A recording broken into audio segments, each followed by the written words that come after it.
तो क्या होगा अगर आप एक गैंगस्टर के परिवार में गार्ड का काम करते हो और आपको उस परिवार की 6 साल की लड़की का ख्याल रखना है, लेकिन अब वो लड़की बड़ी हो गई है और आपसे प्यार करने लगी है। पर लड़कों को तो सिर्फ प्यार का एक ही मतलब समझ में आता है। तो कहानी की शुरुआत में हमें 6 साल की लड़की इसाकू को दिखाया जाता है, जो कि याकुजा फैमिली मतलब की गैंगस्टर की फैमिली से बिलोंग करती है। और जल्द ही उसके मॉम डैड एक कार एक्सीडेंट में मारे गए हैं, जिसके बाद अब उसके दादाजी जो कि गैंग के लीडर भी हैं, वो उसे एक घर पे लाते हैं और उन्होंने उस बच्ची की देखभाल के लिए अपना एक गार्ड जो कि 16 साल का है उसे अपॉइंट किया है, जिसका नाम है काया। और वो साया की तरह उसकी हिफाजत करने की बात कहता है। जहाँ पर इसाकू शुरुआत में तो उससे घबरा रही होती है, पर काया उसे गोद में उठाकर वादा करता है कि वो आखिरी सांस तक उसकी रक्षा करेगा। और फिर 10 साल बीत जाते हैं, जहाँ पर इसाकू 16 साल की हो चुकी है और वो एक ऐसी लाइफ चाहती है जिसमें वो नॉर्मल लड़कियों की तरह अपनी लाइफ बिता सके। पर गैंगस्टर की फैमिली में होने की वजह से उससे कोई भी दोस्ती नहीं करता, इसीलिए वो अपने घर से दूर के कॉलेज में हाई स्कूल का एंट्रेंस एग्जाम पास करके आई है। वो अब जाकर अपने दादाजी को बताती है कि उसे भी अब जल्द ही हाई स्कूल में एडमिशन मिल जाएगा। उसकी दादाजी उसकी हिम्मत बढ़ाते हैं और ये बात सुनकर वहाँ पर काया भी आता है, जो कि उसको गोद में उठाकर उसको कांग्रेस बोलता है। तभी इसाकू बोलती है कि मैं अब बच्ची नहीं हूँ और वैसे भी मैंने इतनी दूर के हाई स्कूल में एडमिशन इसलिए लिया है क्योंकि जरा सा भी किसी को पता चलता है कि मैं एक गैंगस्टर की फैमिली से हूँ तो कोई भी मेरा दोस्त नहीं बनता है। और इस बार मैं बिल्कुल एक नॉर्मल लड़की की तरह लाइफ बिताना चाहती हूँ। वो सभी चीजें जो एक लड़की अपने हाई स्कूल लाइफ में एक्सपीरियंस करती है वो सब मैं भी एक्सपीरियंस करना चाहती हूँ। और हाँ, मेरा पहला प्यार भी। फिर अगले सीन में इसाकू अपने स्कूल के ओपनिंग सेरेमनी के बाद अपनी क्लास में लड़के और लड़कियों को बात करते हुए देखती है। उसे समझ में नहीं आ रहा होता है कि आखिर वो किससे बात करे और कैसे बात करे। तभी वो कुछ लड़कों से टकरा जाती है और जमीन पे नीचे गिरने ही वाली होती है कि तभी कोई लड़का आकर उसका हाथ पकड़ लेता है। जैसे ही इसाकू को फील होता है कि उसे किसी लड़के ने संभाला है तो वो सोचती है कि बस मैं इसी का तो इंतजार कर रही थी। पर जैसे ही वो उसको थैंक्स करने के लिए मुड़ती है, वो देखती है कि ये तो काया है, जो कि उसकी स्कूल यूनिफॉर्म में उसका पीछा करते हुए उसके स्कूल तक पहुंच गया है। वो इस बार में बात करने के लिए उसको स्कूल से बाहर ले आती है और उससे कहती है कि तुम अंकल हो के टीनेजर्स की स्कूल में क्या कर रहे हो। काया कहता है कि अंकल, मैं तो अभी 26 साल का ही हूँ और वैसे भी मुझे और तुम्हारे दादाजी को तुम्हारी फिक्र हो रही थी क्योंकि तुम्हारा स्कूल भी बहुत दूर है। लेकिन इसाकू उससे गुस्से से कहती है कि पर तुम मुझे डेली पिकअप करने भी तो आ सकते हो, स्कूल में एडमिशन लेने की क्या जरूरत थी। काया कहता है कि क्योंकि यहाँ पर लड़के हैं। ये सुनकर तो इसाकू का रंग उड़ जाता है। काया कहता है कि और तुमने कहा था कि तुम बॉयफ्रेंड बनाना चाहती हो, लेकिन तुम नहीं समझती कि दुनिया कितनी खराब है। उसकी इतनी प्रोटेक्टिव बात सुनकर इसाकू उसको गुस्से से कहती है कि स्कूल में बस तुम मेरे साथ मत रहना, और फिर वो वहाँ से चली जाती है। उसके बाद में फ्लैशबैक का सीन दिखाया जाता है जहाँ पर एलिमेंट्री स्कूल में इसाकू के सारे दोस्त उससे दूर होने लगे थे जब उन्हें पता चला था कि इसाकू एक गैंगस्टर के परिवार से है। और फिर हमें क्लासरूम का सीन दिखाया जाता है जहाँ पर इसाकू कहती है कि मैं थोड़ी देर के लिए क्लास से बाहर क्या गई, सभी लोग अपना अपना ग्रुप बना लिए। फिर वो उदास होकर टेबल पर सर रख के सोचती है कि ऐसे जरूर मुझसे कोई बात करने के लिए आएगा। पर इससे पहले कि उससे कोई बात करने के लिए आता, वहाँ पर काया आता है और उससे पूछती है कि आखिर वो ऐसे क्यों बैठी है। तभी दो और लड़के इसाकू के पास आ रहे होते हैं उससे जान पहचान करने के लिए, पर काया उन दोनों को रास्ते में ही रोक लेता है और कहता है कि हम दोनों बचपन से ही दोस्त हैं। और वो कहता है कि मेरा नाम है काया और मैंने अभी अभी है तुम लोगों को धमकाया, जिससे कि इसाकू वापस से काया को डांटती है और वो दोनों लड़के इन दोनों को अजीब समझकर वहाँ से चले जाते हैं। उसके बाद क्लासरूम में टीचर आती है और सभी बच्चों से कहती है कि आज हम लोग मॉनिटर को चुनने वाले हैं, और वो बच्चों से ही पूछती है कि आखिर क्लास का मॉनिटर कौन बनना चाहता है। यहाँ इसाकू सोच रही होती है कि यही मौका है ज्यादा से ज्यादा दोस्त बनाने का, और वो ये सोच रही होती है कि हाथ उठाए या ना उठाए। फिर काया उसे देखकर समझ जाता है कि इसाकू का पूरा मन है, इसलिए वो अपना हाथ उठा देता है, जिसे देखकर अब इसाकू भी अपना हाथ उठा देती है। अब टीचर उन दोनों को पहला टास्क देते हैं स्पोर्ट्स के लिए स्टूडेंट को चुनना। यहाँ पर काया पता नहीं कैसे सभी स्टूडेंट्स के नाम जानता था और वो एक एक करके उन सभी की फिजिकल एबिलिटीज को देखकर उन्हें स्पोर्ट्स के लिए सिलेक्ट करता है। अब एक गैंगस्टर को ऐसा बिहेव करते देखकर इसाकू सोचती है कि वाह क्या एक्टिंग कर रहा है। वो इसाकू को भी सिलेक्ट करता है वॉलीबॉल के लिए। फिर हमें रात का सीन दिखाया जाता है जहाँ पर इसाकू उदास लेटी होती है क्योंकि उसे लग रहा था कि काया ने स्कूल आके सब कुछ खराब कर दिया है। वो 26 साल का होने के बाद स्कूल में अपना इंप्रेशन जमा दिया है और फिर इसाकू अपनी गलती भी मानती है कि वो किसी के भी सामने अपना इंप्रेशन नहीं दिखा पाती। काया फिर उसे हक करते हुए मोटिवेट करता है और कहता है कि तुम बहुत क्यूट हो, तुम भी बहुत सारे दोस्त बना लोगी, बस खुद को थोड़ा टाइम दो। फिर हमें मॉर्निंग का सीन दिखाया जाता है जहाँ पर इसाकू अपने कुछ सर्वेंट से कहती है कि वो दोनों उसकी वॉलीबॉल प्रैक्टिस में उसकी मदद करें, पर गलती से वो बॉल इसाकू को लग जाती है और फिर काया उसे आकर लगा देता है। फिर काया अपनी निगरानी में इसाकू को वॉलीबॉल की प्रैक्टिस कराता है। फिर अगले सीन में स्कूल में दो लड़कियां इसाकू के हाथ में आई हुई प्रैक्टिस की चोट को नोटिस करती हैं और जब उन्हें पता चलता है कि इसाकू इसलिए अपनी प्रैक्टिस पे इतना ज्यादा ध्यान दे रही है क्योंकि उसको अपनी टीम को जिताना है, जिससे कि सभी लड़कियां उससे इंप्रेस होती हैं और काया लगातार उसके ऊपर नजर बनाए होता है। जब वो देखता है कि इसाकू लड़कियों के साथ में है तब वो बेझिझक बाहर आ जाता है और फिर अगले दिन मैच स्टार्ट होता है जहाँ पर इसाकू के हाथ में पहले राउंड में ही चोट आ जाने पर वो दूसरे राउंड में अपने किक से पॉइंट स्कोर करती है और फिर अपनी टीम को जिता भी देती है। पर काया नोटिस कर लेता है कि उसके हाथ में कुछ प्रॉब्लम है तो वो सभी के बीच में से उसको उठाकर डॉक्टर के पास लेकर जाता है जहाँ पर वो उसकी पट्टी करता है और इसाकू कहती है कि कि मैं ठीक हूँ। फिर हमें अगले दिन का सीन दिखाया जाता है जहाँ पर कुछ लड़कियां इसाको को बाय बोलकर घर निकलती हैं, जहाँ पर इसाको को देख के लगता है कि चलो अब मेरे कुछ तो फ्रेंड्स बन ही गए। तभी उससे काया यहाँ पर कहता है कि मैं थोड़ी देर में बाथरूम से आया। उसके बाद हम लोग घर निकलते हैं। अब उसके जाते ही तुम्हारू नाम का एक लड़का इसाको के पास आता है और वो उससे पूछता है कि आखिर क्या तुम दोनों एक दूसरे को डेट कर रहे हो, जहाँ इसाको घबरा के कहती है कि नहीं, हम बस बचपन से एक साथ रहते हैं। तुम्हारू फिर उससे उसके बॉयफ्रेंड के बारे में पूछता है, पर इसाको का तो कोई है ही नहीं, तो वो क्या बताए। फिर वो उससे उसकी इंस्टाग्राम आईडी मांगता है। इसाको शर्माते हुए कहती है कि मेरी इंस्टाग्राम आईडी तो है, लेकिन मैंने उस पर कुछ पोस्ट नहीं किया है क्योंकि मुझे वो सब करना नहीं आता। तुम्हारू कहता है कि कोई बात नहीं, मैं तुम्हें सिखा दूंगा। और तभी वहाँ पर काया आता है जो कि उन दोनों की बातें सुन लेता है और वो गुस्से में ऑफिस में जाकर अपने लोगों से कहता है कि वो लड़का तुम्हारू इसाको से उसकी इंस्टाग्राम आईडी मांग रहा था। उनमें से एक आदमी कहता है कि ये तो अच्छी बात है ना, उन लोगों की उम्र है ये सब करने की। तभी काया उसके सर पर गन रखकर कहता है कि मुझे उन दोनों के बीच में कुछ भी शुरू होने से पहले खत्म करना होगा। वहीं दूसरी तरफ इसाको घर पर बैठकर सोच रही होती है कि क्या सच में काया मेरी फिक्र एज अ पेरेंट करता है। तभी उसको इंस्टाग्राम पर तुम्हारू का मैसेज आता है और फिर उन दोनों के बीच में बातें होने लगती हैं और इसाको सोचने लगती है कि लगता है मुझे मेरा बॉयफ्रेंड मिल गया। और फिर अगले दिन इसाको अपने क्लासरूम में जा रही होती है। तभी तुम्हारू उससे मिलने के लिए आने लगता है, पर तभी काया उसके मुंह के सामने आकर डस्टर साफ करने लगता है। इसके बाद वो तुम्हारू के करीब आकर कहता है कि अगर तुम इसाको का पीछा छोड़ दोगे तो मैं तुम्हारी सेटिंग किसी और खूबसूरत लड़की से करा दूंगा। अब इसाको काया के बिहेवियर को देखकर कहती है कि बस करो, आखिर तुम दोनों किस सेटिंग की बात कर रहे हो। वो फिर काया के बिहेवियर के लिए तुम्हारू से माफी मांगती है, तो तुम्हारू कहता है कि कोई बात नहीं, उसको बिल्कुल भी बुरा नहीं लगा। फिर हमें रात का सीन दिखाया जाता है जहाँ पर इसाको बैठकर तुम्हारू के कुछ पोस्ट देख रही होती है, जहाँ पर तुम्हारू इसाको को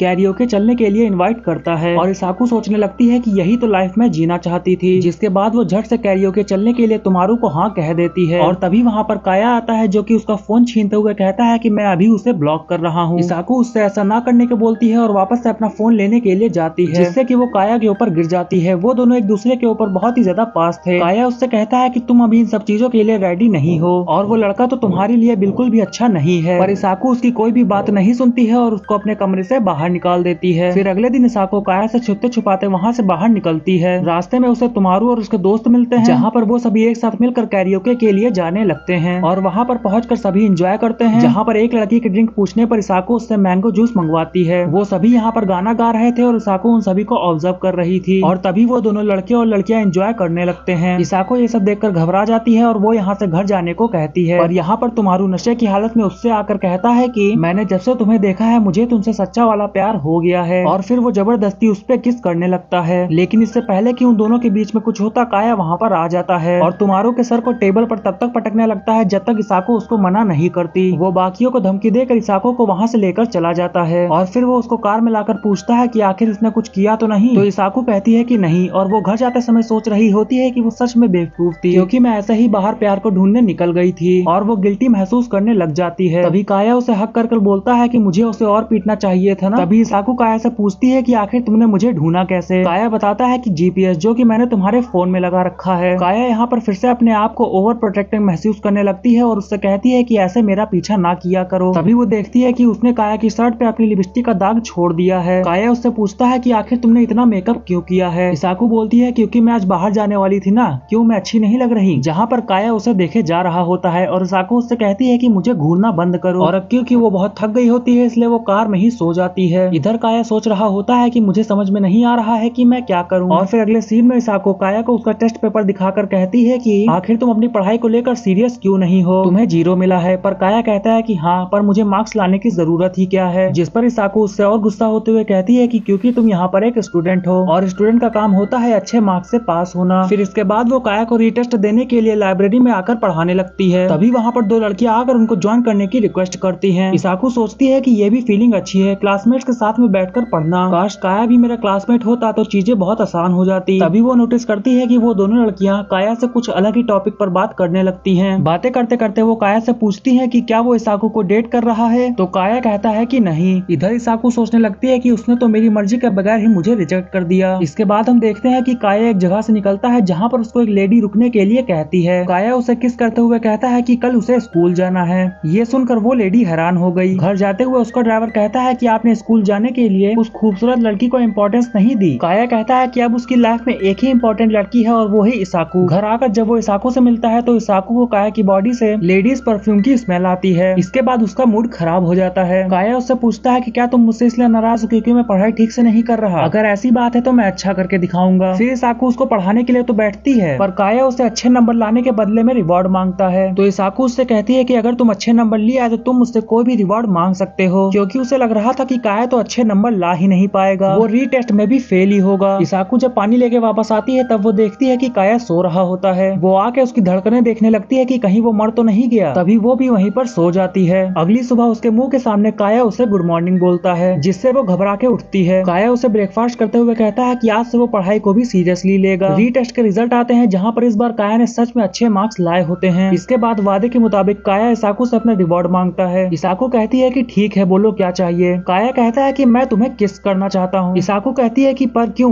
काया इससे पहले कुछ कहता, इसाकू नर्वस होकर उसे मना कर देती है। काया फिर डिसाइड करता है कि वो दूसरी रिवॉर्ड डिमांड करेगा, और इसमें वो इसाकू को अपने साथ जू घूमने के लिए कहता है। अब वो दोनों जू पहुंचते हैं और काया कहता है कि तुम्हें जानवर बहुत पसंद है ना? 8 साल बीत गए जब मैं तुम्हें यहाँ पर लाया था, और अब देखो तुम तो बाघ से भी नहीं डरती हो। इसाकू कहती है कि हाँ, क्योंकि अब मैं बड़ी हो गई हूँ। इसके बाद वो इसाकू को क्योलो दिखाने के लिए लेकर आता है, जहाँ पर काफी भीड़ होती है। इस वजह से वो इसाकू को गोद में उठा लेता है। इसके बाद वो दोनों एक जगह पर बैठकर खाना खाते हैं, जो कि काया बनाया था। यहीं पर वो उसके एक खरगोश के साथ में फोटो लेती है, जिसे काया इसाकू की तरह ही प्यारा बता रहा होता है। तभी इसाकू सोचने लगती है कि काया ने उसको किस वाली बात इसलिए बोली होगी क्योंकि वो उसको बचपन से ही एज अ पेरेंट की तरह भी तो केयर करते आया है। अब यहाँ पर पहली बार इतनी बड़ी हील सैंडल पहनने की वजह से इसाकू के पैर में सूजन आ जाती है। काया उसके पैरों को देखते हुए कहता है कि आज तुम बहुत सुंदर लग रही हो। यहाँ इसाकू सोच रही होती है कि उसने आज हर एक छोटी से छोटी चीज इसलिए देखकर पहनी है ताकि काया उसे एक बार कॉम्प्लीमेंट दे सके। तभी वो उसे उठाकर ले जाने के लिए पूछता है, लेकिन इसाकू उसको मना कर देती है। तो वो उसके हाथ पकड़कर संभालते हुए ले जाने लगता है। रास्ते में वो उसको किस वाले रिवॉर्ड के लिए सॉरी बोलता है, क्योंकि उसके लिए किसी लड़की को किस करना आम बात है। ये सुनकर इसाकू फिर से उससे नाराज होकर अपना हाथ छुड़ा लेती है, लेकिन काया यहाँ पर कहता है कि पर मेरे लिए तो ये पहली बार था जब मैंने किसी लड़की को किस करने के लिए कहा है। अब इसाकू यहाँ पर सोचने लगती है कि ये गलत है, क्योंकि अगर मैंने ये सब किया तो मेरे यहाँ से पीछे मुड़ने के रास्ते बंद हो जाएंगे। दूसरे ही पल वो ये सोचती है कि पीछे मुड़ना ही क्यों है। वो फिर उसको किस करने के लिए मंजूरी दे देती है, लेकिन फिर दूसरे ही पल वो उसको मना कर देती है और वहाँ से शर्माकर भाग जाती है। अब भागते हुए उसकी हाइट नीचे गिर जाती है, जिसको कि जैसे ही काया उठाता है उसके पीछे से एक आदमी आकर उसके सर पर एक गन रख देता है, जिसके बाद हम गोली चलने की आवाज सुनते हैं। तभी इसाकू भी आवाज सुनती है और वो चलकर पीछे वापस आती है, जहाँ काया के सामने वो आदमी गिरा हुआ था। उसके भी हाथ से गोली छूकर निकल गई थी। उसके बाद हॉस्पिटल के सामने इसाकू काया का निकलने का वेट कर रही होती है, ये सोचते हुए कि वो काया के इस डार्क साइड को तो भूल ही गई थी। बाहर आकर काया दर्द होने का नाटक करता है, तो इसाकू उसे टपली मारती है उसे ऐसा करने के लिए। फिर वो उससे कहते हैं कि हम इस बारे में कोई भी बात नहीं करेंगे जो कि कल हुआ, और सोचती है कि क्या काया मेरे लिए एक ऑप्शन हो सकता है। फिर सीन चेंज होता है और उस दिन के बाद से उन दोनों के बीच में वैसी कोई भी बातें नहीं हुई। इधर क्लास में सभी लोग वैकेशन के लिए ग्रुप बना रहे होते हैं, और कुछ लड़कियां काया और इसाकू को अपने ग्रुप में रखते हैं, जिससे कि इसाकू बहुत खुश होती है। फिर सभी पिकनिक के लिए बस से निकलते हैं, जहाँ पर कुछ लड़के मछलियाँ पकड़ते हैं और काया उसे बनाने की तैयारी कर रहा होता है। इधर इसाकू प्याज काट रही होती है, जिससे कि उसकी आंखों में आंसू आता है। तो एक लड़का उसके आंसुओं को अपने शर्ट में पोंछ रहा होता है। तभी उनके सामने से एक चाकू आकर लकड़ी के खंबे में लगता है, जो कि काया ने फेंकी थी, जिससे कि वो लड़का डर कर वहाँ से भाग जाता है। इसाकू उससे पूछती है कि आखिर ये क्या था, अगर उसको लग जाती तो, लेकिन काया उसका कोई भी जवाब नहीं देता। फिर हमें रात का सीन दिखाया जाता है, जहाँ पर वो दोनों लड़कियां इसाकू से कह रही होती हैं कि तुम्हारा बॉयफ्रेंड तो सच में ही काफी कमाल का है। इसाकू कहती है कि वो मेरा बॉयफ्रेंड नहीं है, तो उसकी दोस्त कहती है कि माफ करना, लेकिन तुम दोनों एक साथ रहते हो तो हमें ऐसा ही लगा। वैसे अगर वो तुम्हारा बॉयफ्रेंड नहीं है तो क्या मैं ट्राई कर सकती हूँ? इस पर इसाकू कहती है कि फिर तो तुम्हारी खैर नहीं। उसमें से एक लड़की बताती है कि उसे तो पहले से ही कई लड़कियों ने प्रपोज किया है, पर उसने सभी को मना कर दिया। ये सुनकर इसाकू सोचती है कि क्या उसे प्रपोजल भी आए हैं। तभी एक लड़की को याद आता है कि उसने अपना फोन चेंजिंग रूम में ही छोड़ दिया है। सभी छिपते छुपाते हुए जाते हैं, क्योंकि ये टाइम अब बॉयज के नहाने का होता है, और अंदर पहुंचकर वो देखते हैं कि शायद सभी नहाकर चले गए हैं। तभी यहाँ पर इसाकू काया से टकरा जाती है, जिसको देखकर इसाकू पूछती है कि आखिर तुम यहाँ क्या कर रहे हो, जिस पर काया कहता है कि मैं नहा रहा हूँ, क्योंकि मैं इन टैटूज को दिखाते हुए अपनी क्लासमेट्स के सामने तो नहीं नहा सकता हूँ। तभी वहाँ पर इसाकू की फ्रेंड्स आती हैं और कहती हैं कि चलो हमारा फोन मिल चुका है। इसाकू यहाँ पर उन दोनों से कहती है कि चलो मैं आ रही हूँ। इसके बाद इसाकू काया से कहती है कि जल्दी से अपने कपड़े बदल लो, मैं यहाँ पर रखवाली करती हूँ। तभी वहाँ पर टीचर्स के नहाने का समय हो जाता है, और उनके चले जाने तक वो दोनों एक ही बाथरूम में छुपे रहते हैं, और फिर उनके जाने के बाद सभी अपने अपने रूम में चले जाते हैं। फिर अगली सुबह में सभी टीचर स्टूडेंट्स को वर्कआउट करा रहे होते हैं, तो एक लेडी टीचर आकर काया की बॉडी को देखकर कहती है कि वाह क्या कमाल की बॉडी है। काया कहता है कि और आपकी भी। टीचर कहती है कि पर तुमने कब देखा? काया उनको जवाब देता है कि मैंने इमेजिन किया। क्या मैं ये देख सकता हूँ कि मैंने सही इमेजिन किया है या नहीं? तभी वहाँ पर इसाकू आती है और उससे कहती है कि आखिर ये क्या कर रहे हो, तुम तो खुलेआम टीचर्स के साथ में फ्लर्ट कर रहे हो। इसके बाद सभी लोग बीच के किनारे मस्ती कर रहे होते हैं और इधर इशाकू को एक मिस्टीरियस मैन दिखता है जो कि काया के आसपास घूम रहा होता है। फिर वो उसका पीछा करती है और काया को उसके आसपास आता देख इशाकू उसके ऊपर एक तरबूज खींचकर मारती है और फिर इसी के साथ ये पार्ट यहीं पे खत्म हो जाता है।